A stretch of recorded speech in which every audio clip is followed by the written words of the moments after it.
ವರ್ಷಂಪ್ರತಿಯಂತೆ ತಾರೀಕು 16/8/2024 ಶುಕ್ರವಾರ ಕೇಸರಿ ಸಭಾಭವನದಲ್ಲಿ ಕೇಸರಿ ಮಾತೃಮಂಡಲಿ ವತಿಯಿಂದ ವರಮಹಾಲಕ್ಷ್ಮಿ ಪೂಜೆಯನ್ನ ಪುರೋಹಿತರಾದ ಶ್ರೀಕಾಂತ ಭಟ್ ನೇತೃತ್ವದಲ್ಲಿ ಶ್ರದ್ಧಾಭಕ್ತಿಯಿಂದ ಭಕ್ತಾದಿಗಳ ಇರುವಿಕೆಯೊಂದಿಗೆ ನೆರವೇರಿಸಲಾಯಿತು.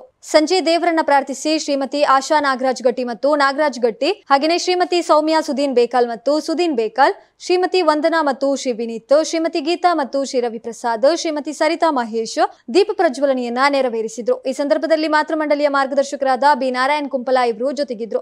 ಶಾರದಾ ಮೆಲೋಡಿಸ್ ಇದರ ವಿಶೇಷ ಚೇತನ ಕಲಾವಿದರಿಂದ ಭಕ್ತಿಗೀತೆ ಗಾಯನ ಕಾರ್ಯಕ್ರಮ ಕೂಡ ನೆರವೇರಿತು. ಕೇಸರಿ ಮಾತೃಮಂಡಲಿಯ ಅಧ್ಯಕ್ಷರಾದ ಶ್ರೀಮತಿ ದಿವ್ಯಾ ರಾಕೇಶ್, ಉಪಾಧ್ಯಕ್ಷರಾದ ಶ್ರೀಮತಿ ರೂಪಾ ನವೀನ ಇತರ ಸದಸ್ಯರನ್ನ ಒಳಗೂಡಿಸಿ ಸಂಕಲ್ಪ ಕೈಗೊಂಡು ಕುಂಕುಮಾರ್ಚನೆಯನ್ನ ಮಹಾಮಂಗಳಾರತಿಯೊಂದಿಗೆ ಪೂಜೆಯನ್ನ ಸಂಪನ್ನಗೊಳಿಸಿದ್ರು. ಕೇಸರಿ ಮಾತೃಮಂಡಲಿಯ ಸದಸ್ಯರು ನವ ಮುತ್ತೈದರಿಗೆ ಬಾಗಿನವನ್ನ ನೀಡಿದ್ರು. ಆಗಮಿಸಿದ ಭಕ್ತಾದಿಗಳಿಗೆ ಪ್ರಸಾದವನ್ನ ಕೂಡ ವಿತರಿಸಲಾಯಿತು ಹಾಗೂ ಅನ್ನ ಸಂತರ್ಪಣೆ ಕೂಡ ನೆರವೇರಿತು.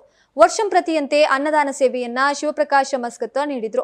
ಈ ಸಂದರ್ಭದಲ್ಲಿ ಕೇಸರಿ ಮಿತ್ರ ವೃಂದದ ಅಧ್ಯಕ್ಷರಾದ ಶ್ರೀ ಭಗವಾನ್ ದಾಸ್ ಶೆಟ್ಟಿ, ಕೋಶಾಧಿಕಾರಿ ರಾಕೇಶ್ ಪಿ, ಟ್ರಸ್ಟಿಗಳು ಶೇಖರ್ ಕುಂಪಲ, ಮಿತ್ರ ವೃಂದದ ಹಿರಿಯ ಸದಸ್ಯರಾದ ಚಂದ್ರಶೇಖರ್ ನಿತ್ಯ ಬೇಕಲ್, ಸತ್ಯನಾರಾಯಣ ಹುಡೆ ಮತ್ತು ಯುವಕರು ಭಕ್ತಿಗೀತೆ ಗಾಯನದ ಪ್ರಾಯೋಜಕರಾದ ನೆಲ್ಸನ್ ರವರು ಉಪಸ್ಥಿತರಿದ್ದರು.